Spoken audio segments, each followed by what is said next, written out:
गांव की अनोखी संतान। गांव का नाम था सिद्धपुर, जहां मिट्टी की महक और खेतों की हरियाली हर किसी को अपनी ओर खींच लेती थी। वहां के लोग सीधे सादे, प्रकृति के करीब रहने वाले थे। गांव के पश्चिमी छोर पर एक विशाल पीपल का पेड़ था, जिसके बारे में मान्यता थी कि वहां देवी का वास है। लोग वहां मन्नतें मांगते और अक्सर उनकी इच्छाएं पूरी भी हो जाती। इसी गांव में रवि और सुधा का घर था। शादी के 7 साल हो चुके थे, लेकिन संतान सुख अब तक नसीब नहीं हुआ था। पहले तो उन्होंने इस बात को ज्यादा गंभीरता से नहीं लिया, पर जैसे जैसे समय बीतता गया, गांव के लोगों के ताने बढ़ने लगे। किस काम की शादी, जब घर आंगन सूना हो। सुधा को कुछ तो दोष होगा, नहीं तो अब तक बच्चा हो जाता। इस तरह की बातें सुनकर सुधा अक्सर अकेले में रोती। रवि उससे बहुत प्यार करता था और उसने डॉक्टरों से इलाज भी कराया, लेकिन कोई फायदा नहीं हुआ। गांव के बुजुर्गों ने उन्हें मंदिरों में जाकर पूजा करने की सलाह दी, तो उन्होंने वह भी किया, लेकिन नतीजा वही रहा, संतान सुख की आस।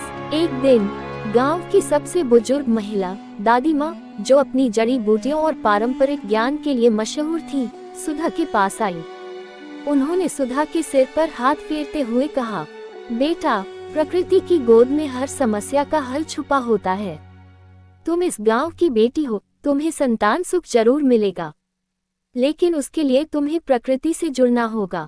सुधा और रवि ने उनसे उपाय पूछा, तो दादी माँ ने बताया कि गांव के पश्चिमी छोर पर जो पीपल का पेड़ है, वहां देवी का वास माना जाता है। तुम दोनों रोज सुबह वहां जाओ, ध्यान करो और वहां की मिट्टी को अपने माथे और नाभि पर लगाओ। इसके साथ ही मैं तुम्हें कुछ जड़ी बूटियां दूंगी, जिनका नियमित सेवन करना होगा। रवि और सुधा को ये बात थोड़ी अजीब लगी, लेकिन उनके पास कोई और रास्ता भी नहीं था। उन्होंने दादी माँ की बात मानी और अगले दिन से ही पीपल के पेड़ के पास जाना शुरू कर दिया।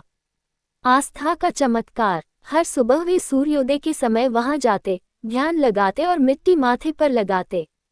सुधा मन ही मन देवी माँ से प्रार्थना करती। धीरे धीरे उसने महसूस किया कि उसका मन शांत रहने लगा है। 3 महीने बीत गए। एक दिन सुधा को चक्कर आने लगे, उसे भूख ज्यादा लगने लगी और उसका शरीर पहले से ज्या